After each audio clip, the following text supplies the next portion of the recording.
This episode contains discussion of brutal murder, including blunt force trauma, rape, assault, death threats, suicide, and animal death, and some information about child sexual assault.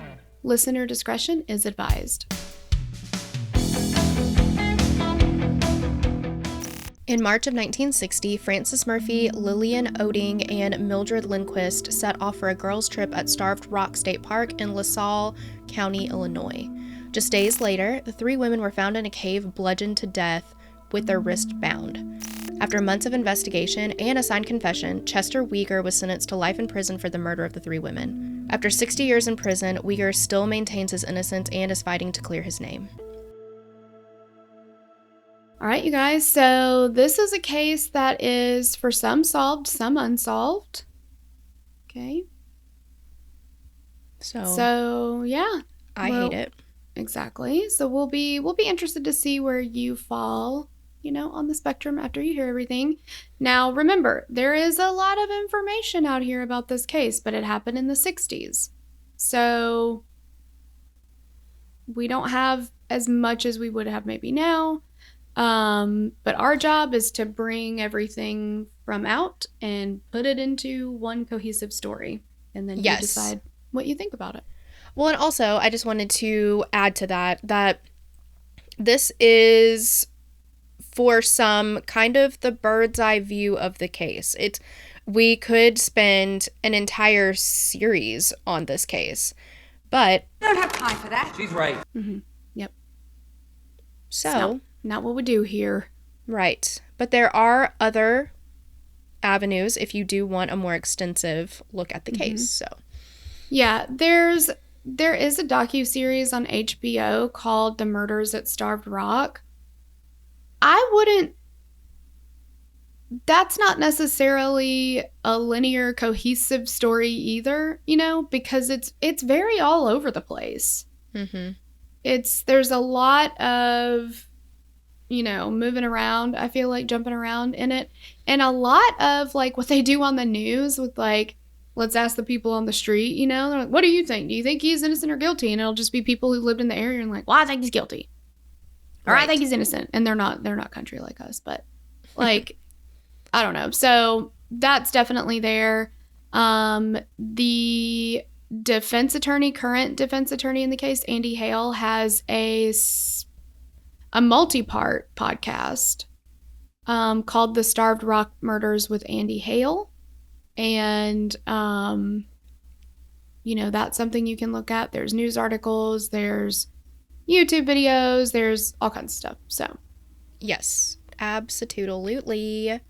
All right. Well, we do want to thank Beth for writing this case. Hey, girl, thanks. Hey, girl, thanks. And Lauren Lennox for requesting it. Yes. All right. So we're going to get into it here.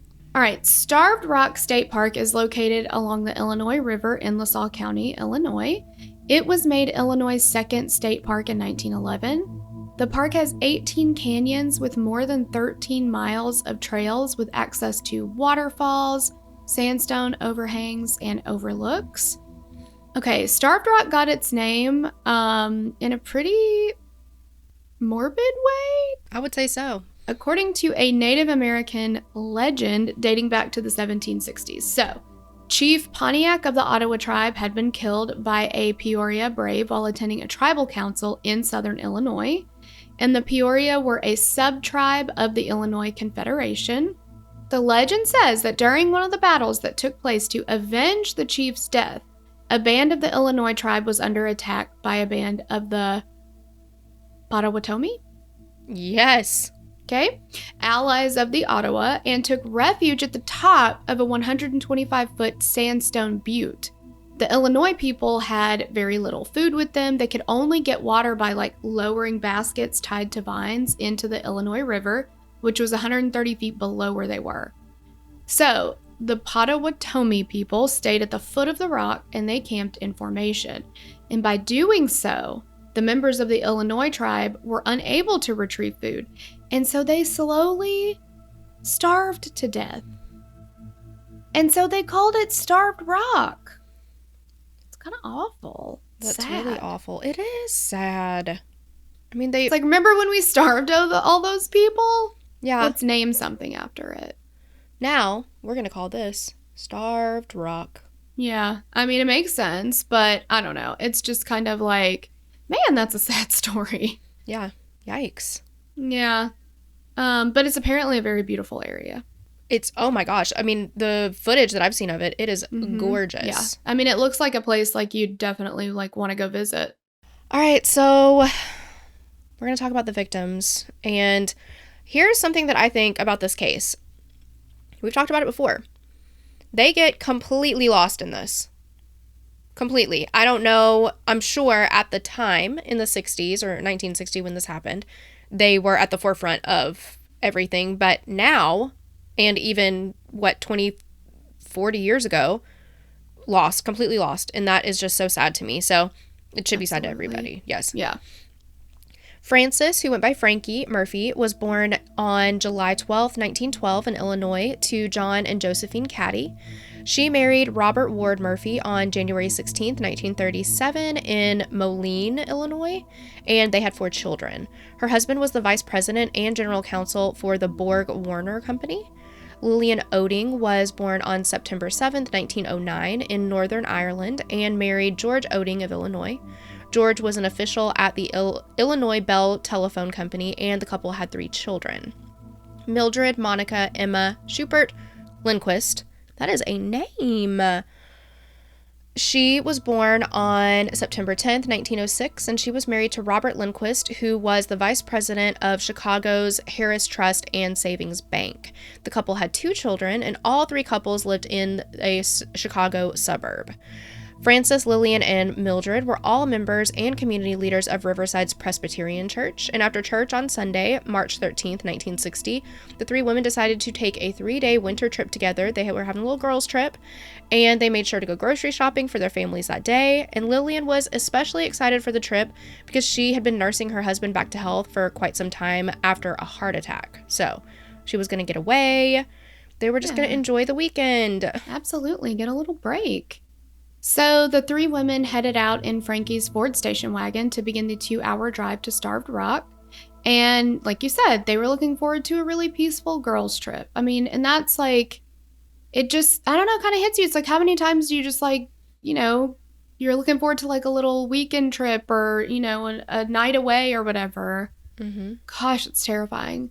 Mildred brought along her copy of a field guide to the birds. Lillian brought a novel, The Lincoln Lords, and they all had their knitting as well as a pair of binoculars to share and a 35mm camera. It's just so wholesome. Mm-hmm. Yeah, they wanted to like just go and spend some time together and like bird watch and knit and read. My gosh, you should be able to do that. So they check in at the Starved Rock Lodge and they bring their luggage to their rooms.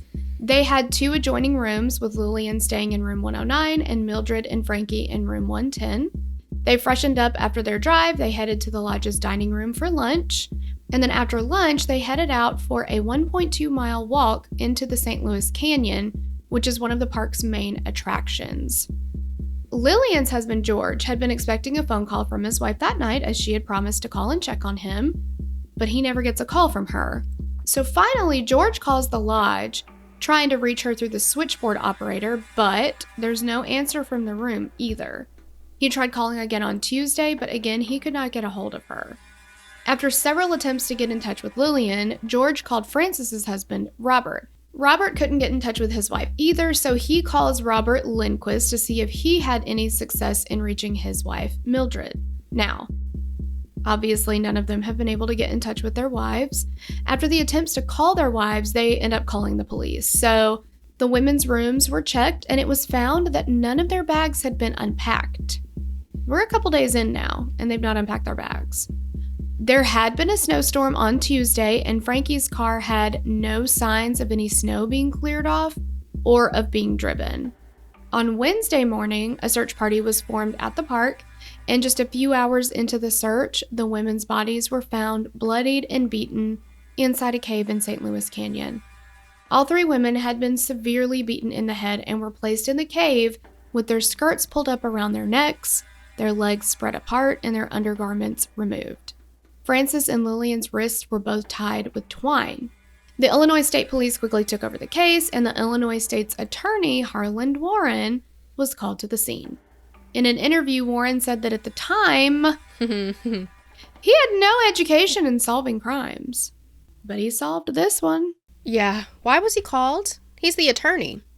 Yeah, He's the state's attorney. Right. I know the prosecutor's office, like, if it's something that they're gonna prosecute, might be called to a scene or something, but it's not your job to investigate it. They have investigators. Exactly. That's what I mean. Like, yeah, you can be there, sure, because you need to, I think it's important for whoever's prosecuting to witness the scene and things like that, but it's not his job to turn into an investigator all of a sudden.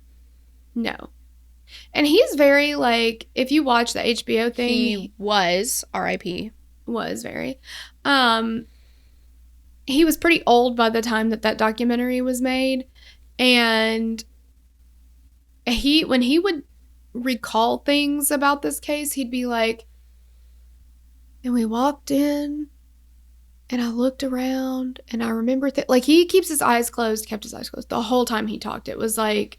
I don't know. He was, like, putting himself back at the scene. It seemed like envisioning everything, and yeah. Exactly. Okay, so anyway, so he's got absolutely no education whatsoever in solving crimes. So they called him. Makes sense. So when he got to the scene, the state police were using flamethrowers. I've also seen them called weed burners. I don't know. But they're trying to melt the snow to look for evidence. Because remember, the snowstorm had just happened, so there's a lot of fresh snow.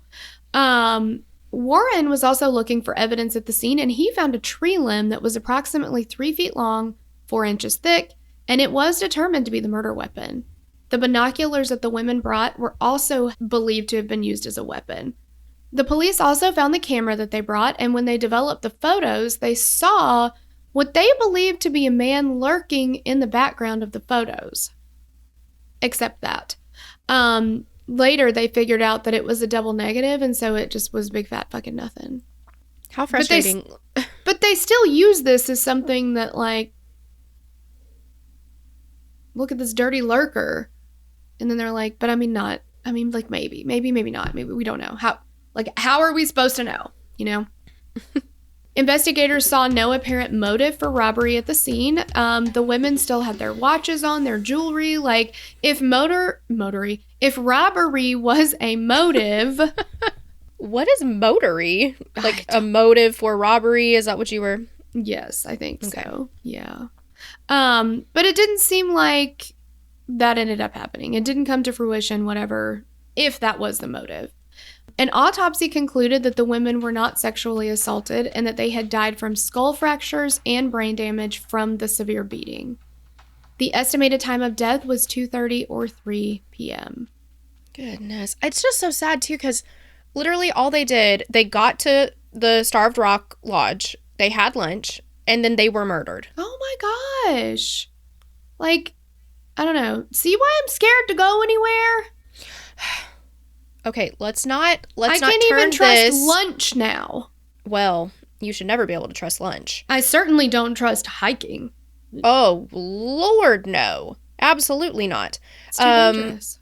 Well, I don't trust moving around too much in general. You could pull something. Hammies, it's a whole thing. Lunch, you could get heartburn. Like, there are reasons to not trust things. You could overeat, get gas. Yeah, all kinds of things. Then you get sleepy, too. That's another bad thing about it. But here's what I don't want to have happen. I don't want something like this. Don't let the fear of striking out keep you from playing the game. You know what that's from? Cinderella story. You're welcome. You know what I learned from Cinderella's story was if you get Botox, you can't move your face for an hour. Yes, understandable. No, I also learned I get Botox. You're not very bright and you're not very pretty. Exactly, yeah. Yes, so, I mean, there were lessons learned there. But anyway, it just makes me sad. Like, they literally, in a span of a couple hours, they didn't even get to enjoy their time together, their girls' trip. It was immediately cut short. And they were murdered. Oh, it's just so sad. Yeah. These poor and do you ever innocent, think about, sweet like, ladies. stuff like this? Because it's like, I wonder what, obviously they're driving up there together, and I'm sure they enjoyed that time. They're listening to music, or maybe have the windows down, like, whatever it is that they're doing. But it's just like, you think about that and you look back on it and think they're driving to their death and they don't know that. And it's just so sad. Like, I hope that those moments were spent, enjoying that time together. And, I don't think that they were scared until whatever happened began to happen. But I don't know. It's just like, gosh, it should have been such a good day. Mm-hmm. Absolutely. It should have been a good couple days, honestly. Yes. Yeah. So as the investigation began, everyone who worked at the Starved Rock Lodge was interviewed, including Chester Weger. He was 21 years old at the time, and he was a dishwasher in the kitchen. During his initial interviews, he was polygraphed and had passed each test administered. Weger's alibi was that he was in a room alone in the lodge writing a letter to a girl. Not a good alibi. No, that's the problem with that kind of alibi. If you're all by yourself, you can't vouch for yourself. Mm-hmm. Yeah. But I mean, also, like, I know the police viewed that as very suspicious. Your alibi is that you were alone. I'm alone technically it's a lot of the time. Exactly. Technically, that's not an alibi because nobody can corroborate it. But yeah, how many of us are alone? Like, I'm home alone by myself all day. That's why I take either constant videos or I get a receipt. I'm sitting here. I'm going to get a receipt for this. Mm-hmm. Get a receipt, asshole. You got to. Yeah. Because that way you can, I write myself receipts. Sure. And those are totally believable. Yeah. Like, see? Yeah. That's what I was doing. Yeah. Hello. Yeah, it's just, I get that. I get that doesn't help him. The whole thing is being by yourself, not a good alibi, and who can know if that's actually what he was doing, but that is what he said he was doing, so. Right, yeah. Weger's coworkers were interviewed as well and said that he came into work the day following the murders that he came into work, the next day after the murders with scratches on his face. Nick Spiros, Chester Weger calls him Spiros. I like it because I love Spyro, but I think it's Spiros. Yeah. He was the owner of the lodge, and his son, George Spiros, was also employed there, and both were looked into initially as well. What was Chester's reasoning, though, to his coworkers for all of the scratches on his face? Okay, we're going to get into that. But basically, what I heard initially, or one of the things that kept coming up, was that he had cut himself shaving. Mm-hmm. What was that movie where Hugh Jackman, I bit myself shaving or whatever because he had a hickey? Yes, like definitely. That's what that reminded me of. But anyway, yeah, we'll get into that. What was that movie? Yes, it had Ashley Judd in it. Was that the Old Cow movie? Yes. I don't remember the name of it. Somebody will know. Yeah. It wasn't even that good, honestly, but no, it was not. That was my favorite part. We saw it in the theater. Yeah. Initially, none of the lodge employees were brought in, but Chester Weger had been an original suspect. Other theories the state police, the Illinois State Police had were that the mafia was involved, or that it was a madman who had recently escaped from a mental institution nearby. No reason for any of this. They just, I wonder how many times in the 60s they were like, it's a madman who's escaped from a mental institution. Like, well, same with 70s and 80s. Like, it's Satan worshipers, and yeah. I don't know. Throw in aliens too. Dear God, might as well. Well, I still think about that with the, oh my gosh, what was it called? The Dyatlov Pass? That was aliens. Totally. But anyway, so all three of the husbands banded together and they put up a $30,000 reward for any information. That's a lot of money in 1960. Come on. Yes. And then Nick Spiros added $5,000 to the reward as well. Even though they had this reward, there were no arrests made for months following the murders, but the investigation continued on. During the investigation, the residents of LaSalle County were scared that the murderer was still on the loose and were double and triple locking their doors, understandably so. Harlan Warren, the state's attorney, had been accused of bungling evidence by his opposition for the next term in office. So he kept on working to find an answer to who had killed the women. And as Warren worked through the evidence, he decided to count the strands on the twine that had been used to tie Frances and Lillian's wrists. He found that there were 32 strands on that rope. He then went back to the lodge and went to the kitchen and found some cord and compared it to the twine on the scene. And he counted on that cord that he had found in the kitchen 32 strands. And investigators then discovered that the cord in the kitchen belonged to Chester Weger. And he had been known to carry that type of rope with him. Now, he said the reason why he had that twine or rope or whatever was because he liked to do cat's cradle things and, So, I don't know. I'm sorry, but when it comes to fibers, if it's not a red trilobal fiber, then I don't even want to hear about it. I'd even accept a blue trilobal fiber, but... Sure. Really, trilobal is what we're looking at. What show was that from? It was a show we did by accident. On Doc Jams. Anyway, there was this episode where they found these fibers, and, it's fiber evidence is... this is consistent with. This is similar to. This is not a direct forensic match. So usually what you're going to find is something that's similar to or whatever. But in this one particular case, they found these red trilobal fibers. So when you look at it, the fibers have the exact same, they had this very unique shape to them, and they were red, and they were found in a car. Mm-hmm. And it was that's one of the things they used to tie this serial killer to these victims. And I don't know, that just felt a little more substantial than just I hand counted the strands myself. And if you watch the HBO thing, The Murders at Starved Rock, he's very proud of this too. He's like, and wouldn't you know it? Mm-hmm. 32 strands. 32 strands, yep. So let's talk a little bit about Chester Weger's background. Chester Weger was born on March 3rd, 1939. He was a veteran with the nickname of Rocky. He had a tattoo on his arm. Was it on his arm? Or his chest? It sure was, yep. Nope, it was on his arm. That said Rocky, so don't forget it. He had a wife and 2 children at home and was working at the lodge instead of working with his father in a house painting business. There were rumors that Weger sexually assaulted his wife. But he did have a juvenile record of rape, sexual assault. So, when Chester was 12, he had been charged with the rape of an 8-year-old girl who had been walking home with Chester's younger sister, Mary. So Mary and the girl had been walking home. They split off on their respective paths.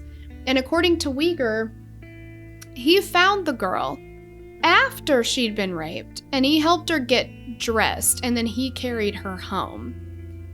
He was arrested, but he claims that the father of the girl asked police to let him go, and that, her family believed that he was helping her after the rape was committed, that her family did not believe that he committed this rape. And we will talk more about this later, but just know that this isn't his history.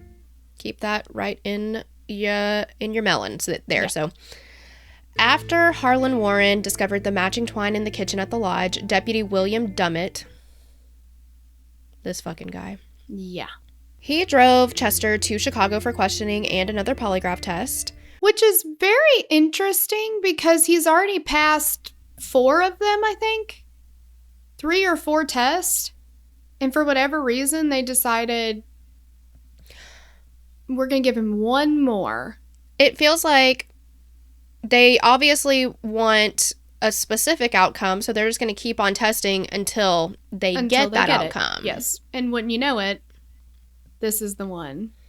It's just very... Okay, Dan. Yeah.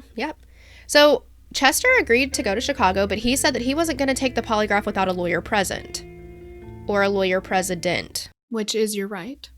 Yes, God-given right. Mm-hmm. But the test was administered anyway. And in an interview decades later, Chester said that he purposefully threw the test. He just He fudged it because he had asked to take the test with an attorney present.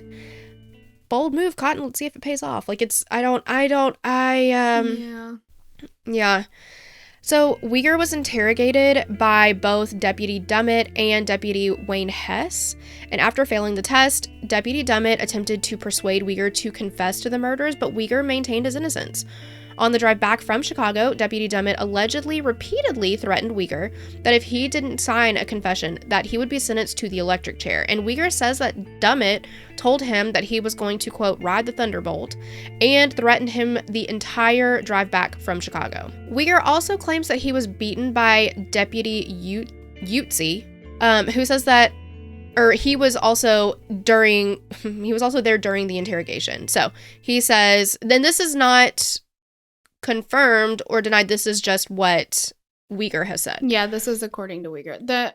Apparently there's not any evidence of him being beaten.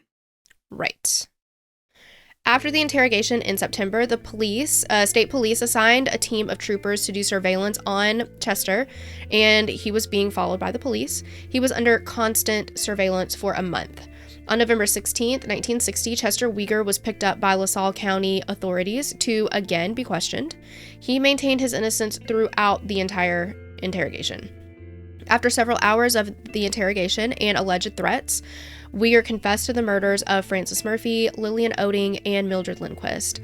The only thing tying Weger to the crimes at this point, though, was his confession, because none of the physical evidence pointed to Weger, with the exception of the theory that he used consistent with twine, and it was found in the kitchen where he worked. That's literally it, other than the confession.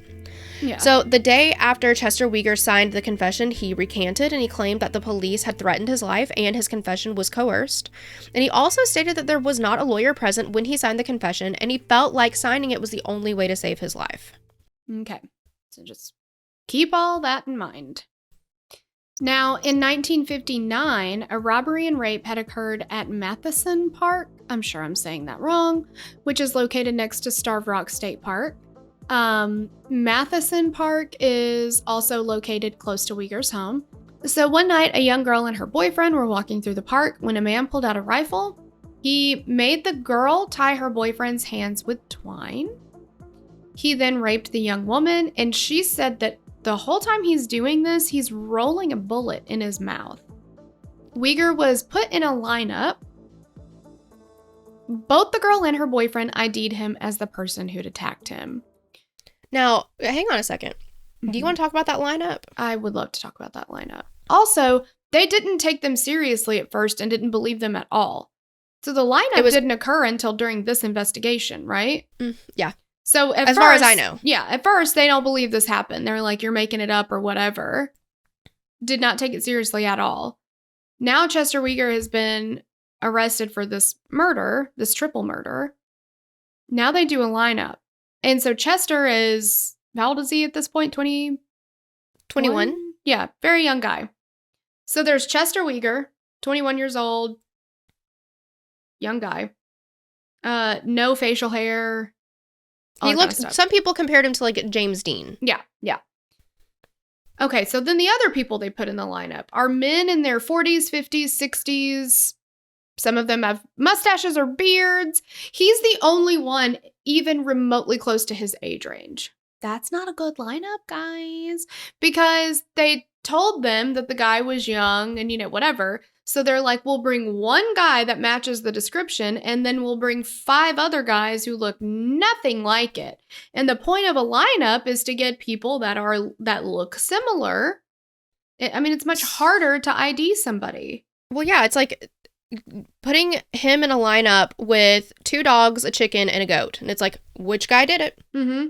And we also learned from our coverage on our Patreon show, Doc Jams, of the Innocence Files, that many people, when they're shown a lineup, believe that the police have found the person that committed the crime. You're just supposed to tell them which one it was. So, because many times you will not, and sometimes you do see an eyewitness say, that person's not here. But it's almost like this confirmation bias kind of thing where they're like, well, the police wouldn't put a lineup in front of me if they haven't found the person, right? So they think their job is just to tell you which one of them it is, not that it's possible that the person is not even there. Right, exactly. There's a whole psychological process in this thing. I mean, and again, like in just the criminal justice system in general, that most people believe that a prosecutor is not going to prosecute somebody who didn't do something wrong, and that the police aren't going to arrest somebody that didn't do something wrong, you know? Right. But yeah, that was the lineup. It was 21-year-old Chester Weger, and then like 5 other like men at least 20 years older than him who looked nothing like him. When Weger was confronted about the robbery and rape, he reportedly asked for his mother, and she said to him, "Son, now tell the truth," and then he confessed to this crime as well. The morning after his confession, Chester Weger was brought to St. Louis Canyon and at Starved Rock Park to reenact the murders and explain to several reporters what had happened.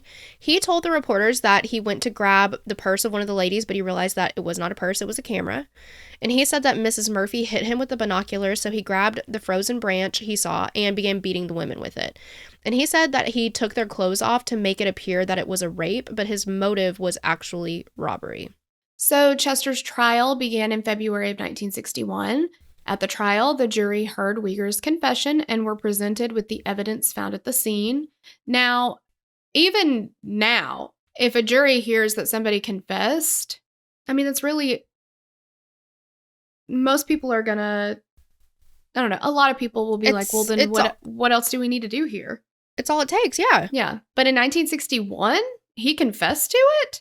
Mm-hmm. False confessions were not, I don't even know that was a term that was used then. You know what I mean? Like, sure. Yeah. Well, serial killer sure as shit wasn't. And it's not like we had podcasts and armchair detectives and things like that back then. So people didn't know as much as we know now. And we still have so far to go. Mm-hmm. For sure.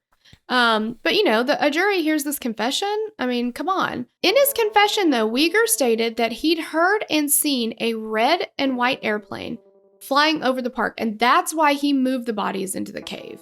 Because the police were very confused about, like, why not just leave them there? Why drag them all the way into the cave kind of thing? And he's like, well, there was this airplane that was flying over. I was afraid they would be seen, so I dragged them into the cave. So the pilot of the red airplane confirmed that he had flown over Starved Rock Park on the day of the murders.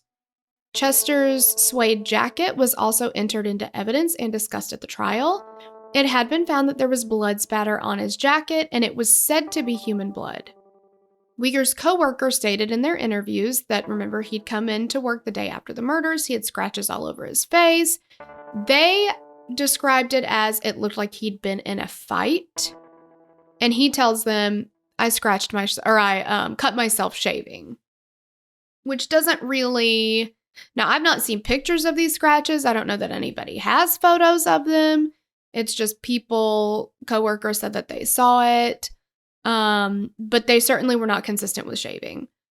After hearing the confession and seeing the evidence, the jury found Chester Weger guilty and he was sentenced to life in prison. The prosecution was seeking the death penalty, but the jury refused to impose it.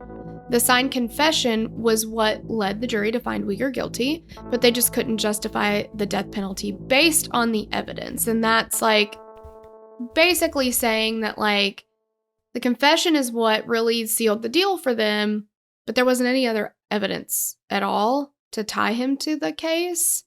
And so they just didn't want to go through with the death penalty. Chester has maintained his innocence since he recanted his confession in 1960. There are so many people who believe that he's guilty, and there are a lot of people who believe that he's innocent. I mean, it feels very like half and half, especially when in the docuseries, when they were asking so many people, we got as many yeses as nos. But there was a committee to free Weger formed it was after, obviously, he had been in prison for quite some time, but it had 3 members. It was Dave Marsh, Deidre Fox, and Bob Petrie. And the 3 individuals have strong feelings that Chester is innocent and believe that he was set up. They believe that George Spiros was involved and that because it was an election year, Harlan Warren wanted to be known as the person who solved the Starved Rock murders before leaving office if not reelected. I mean, we see that a lot. Mm-hmm. I mean, we see a lot of prosecutions are very, very political. And there's plenty of, there's plenty of cases in which you won't get any type of like evidentiary hearing or anything until the current DA is out of office because it's one of their platform, it's very political. Well, and not only that, but Harlan Warren, before he passed away, if you were to watch the HBO docuseries, there is footage of him. He had written a book,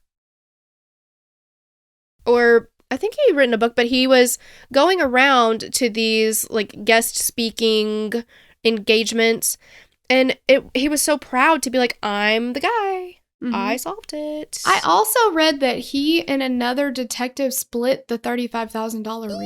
Yes! Yeah, because they technically solved it. Now, how in the world is that legal? It shouldn't be legal. You, if you in fact did solve it, let's say you did. If they've solved it, that's their job. That's already your job. Like, the reason rewards are in place is to hopefully get somebody with information to come forward so that the police or investigators or whoever, DA's office, whoever it's going to be, can then do their job. But it's such a conflict of interest for that person who's investigating it to receive the money. Well, yeah, because then it calls into question, did you actually find the guy or did you just want the money? Uh-huh. But everybody's like, well, I guess half people, but they're like, No, he solved it. He just also got the money. Right. There's no ulterior motive for solving it. I mean, exactly. Yeah. So, I mean, Harlan Warren, he ended up losing the election, but he is known as the person who solved the case despite not trying it in court. Along with the committee, Chester Weger's appeals attorney from the early 2000s and his current attorney believe that he is innocent. In 2001, Donna Kelly became Chester's appeals attorney and filed a clemency petition. Y'all, Donna Kelly. Donna Kelly. Okay. If you've followed Elizabeth Holmes at all, we all know Elizabeth Holmes' voice is completely fake. The voice that she puts out there, that deep voice or whatever. Donna Kelly is what she meant to do. Yes. Donna Kelly is what she strived for. She missed the mark on it, though. She sure did. Because Donna Kelly's got it, like, down. Mm-hmm. At the clemency hearing in 2005, Donna stated that the confession had been involuntary and was only given because of physical and psychological abuse. So, this is Donna. The confession had been involuntary and was only given because of the physical and psychological abuse. That's it. That's Donna. And that's what Elizabeth Holmes meant to do. Didn't. She didn't do it. Tried. Mm-mm. Didn't. Yanked. In Weger's original trial in 1961, Deputy Dummett testified that he never threatened Weger about riding a Thunderbolt. However, Craig Armstrong, an assistant state's attorney, who was also in the vehicle with Dummett and Weger, testified that he did threaten Weger at least 5 times. Mm-hmm. It has also been said that Deputy Dummett was putting a gun on Weger during the interrogation and hitting him. Chester has also stated that the night of the arrest, deputies Dummett and Hess had already had a confession written out and it was read to him 10 to 15 times. And like, guys, we'll just never know because this interrogation was not recorded. We don't have any photos. We don't have any video. We don't have any audio. Like, we don't know. And almost everyone involved in the case has passed away now. They've passed away, and like, Deputy Dummett was multiple people who worked with him in law enforcement described him as corrupt. You couldn't trust a damn word that came out of his mouth. You couldn't trust the integrity of any convictions that he was a part of. No. And they all were just like, oh, that's common knowledge. Yeah. You know? Duh. So now there is no evidence. If Chester Weger had been beaten with a gun, you would think there would have been marks on his body. And we don't have any evidence of that.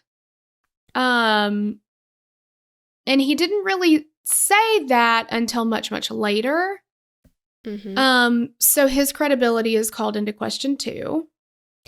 And I think that it is important to note that Chester's account of the things that happened, it has changed a lot, Yes. not just on the alleged beatings, a lot of things. His alibi, we'll get into a lot of that, but he's just not credible. I mean, and I don't know if any part of that has to do with his age now. I don't know, but it has changed consistently. Yeah. And it started changing before he began to really age.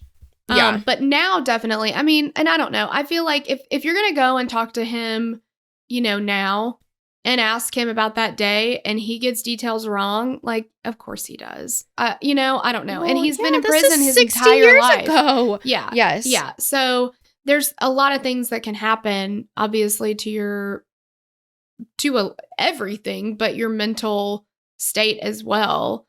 So I mean, it's just hard because it was a different time, and we didn't have Brady wasn't even a thing yet.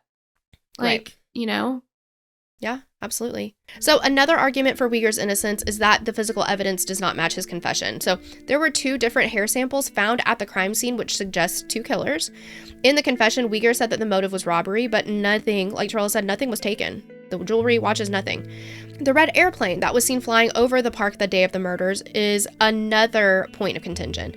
Deputy Dummett was a member of Ottawa's Airmen Club, where the plane is housed, and it is possible that he's flown the plane before. There is an affidavit from Homer Charbonneau, the pilot of the red plane, stating that he did fly the plane over the park that day, but it's speculated that Deputy Dummett knew the plane had been flown over prior to the confession and had told Chester. Yeah, I wonder, for me, that boils down to when Chester mentioned it in his confession. Like, was it weeks later? Was it months later? Was it, how much time would Dummett have had to gather that information? And like, what is he's going to the airman club, and asking around, did any of you guys fly over the park that day? Like, I don't know. That seems like a detail that, I mean, he got the color of it right too. So I don't know. It's all a mess. I don't know. But we can't trust him. I mean, we cannot trust Dummett at all. No. Chester's buckskin jacket has also been in question. It was said that in court that the blood found on the jacket was human, but that determination wasn't made until September of 1960. So prior to September, it had been determined to either be raccoon or squirrel blood, which would make sense because Chester hunted both of those. So how did it all of a sudden become human blood? I don't know. I've kind of read differing accounts on that like. But see, and that's the thing too. I mean, you can read all kinds of stuff, and I don't know that you'll get you can maybe get similar accounts, but I don't think there's any defining like this is exactly what took place. The timeline can be fuzzy too. It's like this is a difficult case. Like I don't know. Mm-hmm. And everything's so old that a lot of this evidence is degraded, and like if we could test that jacket right now, isn't one of the victims' blood? Done. Right, absolutely. There is another argument for his innocence, and it's a story told by Sandra Bland, who is a friend of the Weger family, and she said that she was 15 at the time of the trial and was called over to a black car one night. She said that she was called over by Stanley Tucker, Chester's best friend, and his girlfriend, and Stanley told Sandra that he testified in court and lied on the stand because they, quote unquote, threatened him and he didn't want to spend the rest of his life in prison. Sandra also says that Stanley told her that Chester wasn't involved and that it was him and George Spiros. And Stanley told her that if the police had searched his car, they would have found evidence in his trunk.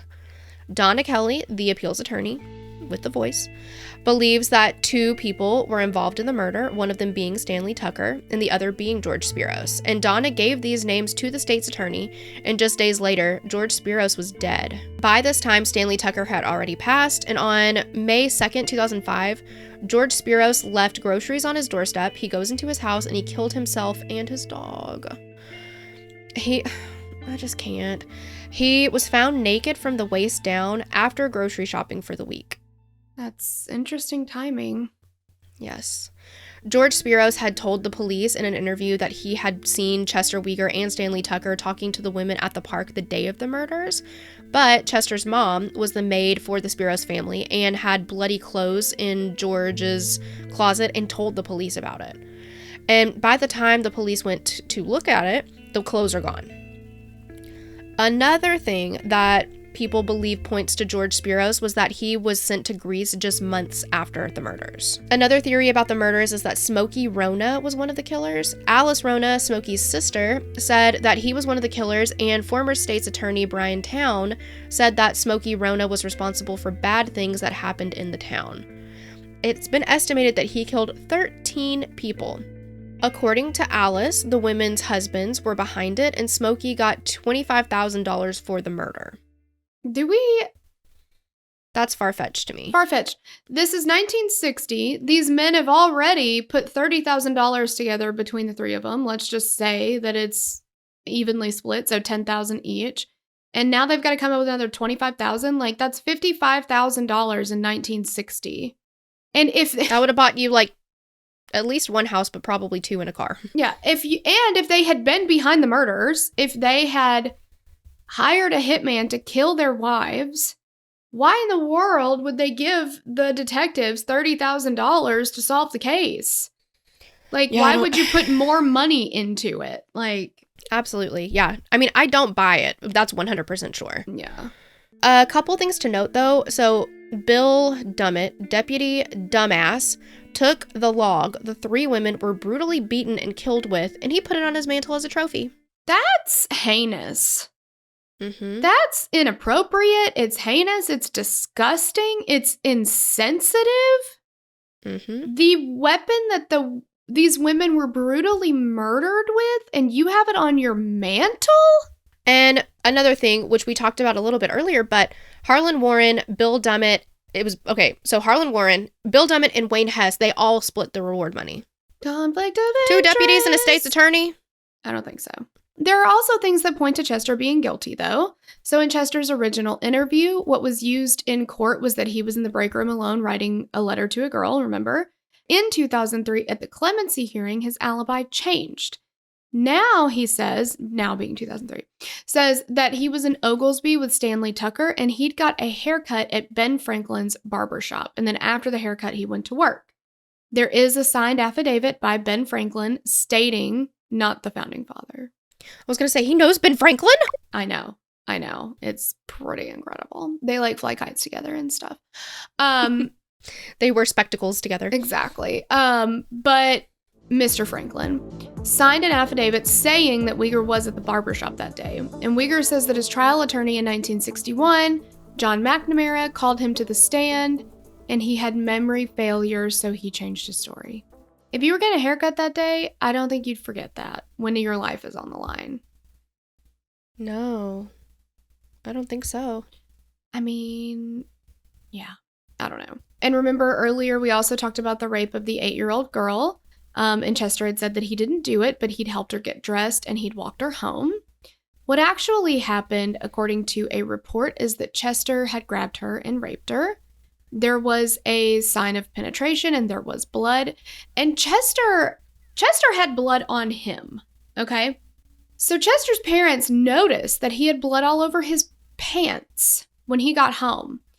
And when asked about it, he said, "I killed a snake."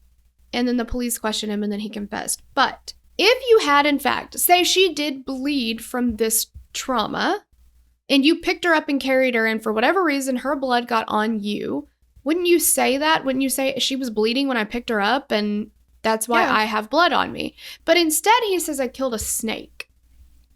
Yeah. I happened to kill a snake the same day that I carried a girl home who'd been raped and I had nothing to do with it. I happened upon her, but also killed a snake. It's very reminiscent of, I have blood all over my buckskin jacket, but I killed a raccoon or whatever.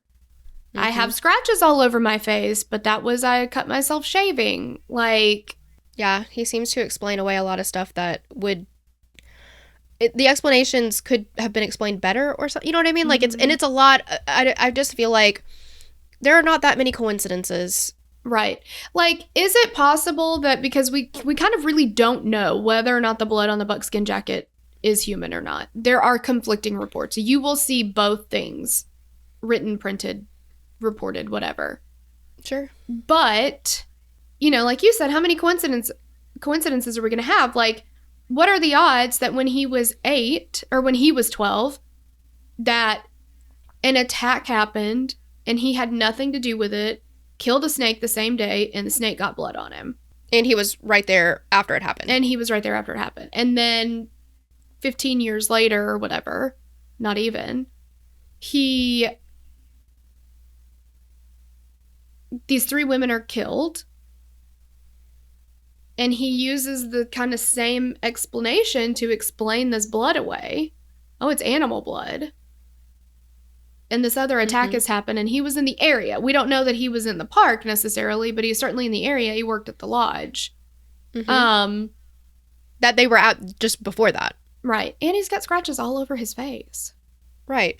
I don't know. But that was obviously from shaving. I don't know where I fall on this case exactly, but half the time I'm like, well, I don't know if he did it. And then other times I'm like, well, it does sound like he had something to do with it. I don't know if he acted alone, because this is a tiny guy. He was tiny. Well, right. And the police, when they got to the scene and they saw, because the women were beaten with more than one thing, they're considering that log the murder weapon, but they were also hit with the camera and the binoculars. I think. Yeah. So there's a few different weapons there. And so the police were very convinced from the jump, this is multiple attackers, right? Well, because a lot of times, unless you have a weapon that malfunctions in some type of way, the gun jams, the log breaks, whatever, you're not going to switch weapons. You're going to continue to use the same weapon. Yeah, multiple weapons is definitely indicative of multiple attackers. Perpetrators. Yeah. Absolutely. Yes. It's not always. People have certainly picked up more than one weapon, but you would think, you know. Yeah. I don't know. I would say it's more rare than not, though. This isn't GoldenEye. We're not just picking up guns and ammo all over the place, slaps only, you know. Exactly. Yeah. Throughout the years Chester was in prison, he went up for parole and he was denied 23 times. At his 24th parole hearing in November of 2019, he was granted parole in a 9-4 vote. Many people believe that he was finally granted parole because Anthony Racuglia, the prosecutor who tried the case in 1960, had passed away, and he was not there to argue for him to stay in prison, and he was a big-time bulldog about keeping him in prison. February of 2020, right before the pandemic, Chester Weger was released after spending 60 years in prison, and he was Illinois' longest serving prisoner. Andy Hale now represents Chester Weger and is doing everything he can to clear his name. There was still some evidence that he sent to be tested for DNA in 2021, and he got results back in 2022. He sent in hairs that were found on the glove of Mrs. Murphy's left index finger, and it is noted that the tip of this finger was cut off post-mortem, and they found twine and cigarette butts, so they had them tested as well. The only piece of evidence that had enough genetic material to test was the hair, and it was found that it belongs to a male profile that is not Chester Weger. They are hoping to find DNA in CODIS that matches. That is huge, because before this DNA testing happened, everybody who you heard talk about the case, any interview that you heard said those hairs, when those that's the killer. They're in her hand. She's pulled hair out. Now, there were 2 different kinds of hairs, lighter colored hair, darker colored hair. As far as we know, the darker colored hair was never tested. Right. But it doesn't belong to Chester. Now what? It's possible that he was there and there were multiple attackers. Absolutely. But all of these people were like, that's the hill I'm going to die on, right? If we get that tested and it doesn't come back to Chester, it wasn't him, because the hairs in her hand are the killers. Hands down. And it's not his. If the glove doesn't fit, you must acquit. That's basically, yeah. Like, there's a lot of stuff that's like, well, that doesn't make sense, and that doesn't make sense, and that doesn't make sense. But obviously, she wasn't carrying around a handful of hair with her for days. That hair happened during that attack. She pulled that hair out during the attack. Yeah. Absolutely. I know. Andy Hale has also pored over reports and paperwork in regard to the case and found a police report that he calls the quote-unquote smoking gun in the case. There is a 2-page police report from April 20th, 1960 from a woman named Lois Zelensek? Sure. Zelensek? Yeah. Zelensek she was a phone operator and overheard a conversation when she went to advise that their time was up on March 21st, 1960. She heard the man calling from Aurora, and this is a city between Chicago and LaSalle, talking about the write-up in the paper about the murders. He said that the kid had blood-stained overalls in the trunk of his car and was getting anxious on what to do with them and was afraid he was going to get caught. The man on the LaSalle line told him that he should get rid of the overalls and burn them. And, I mean, what this call does is show that there were 3 people involved in the case, according to Andy Hale. Like we said, Andy Hale does have a podcast. It's called The Starved Rock Murders with Andy Hale, and a listener got in touch with him and told him that her grandfather was in the mob. She said that in a deathbed confession, he told her that he selected the 3 men to kill the women because one of their husbands wanted his wife dead. She also said that her grandfather was upset that the wrong man was in jail. According to Hale, he spoke face-to-face with her, and she was sobbing and shaking, leading him to 100% believe the story.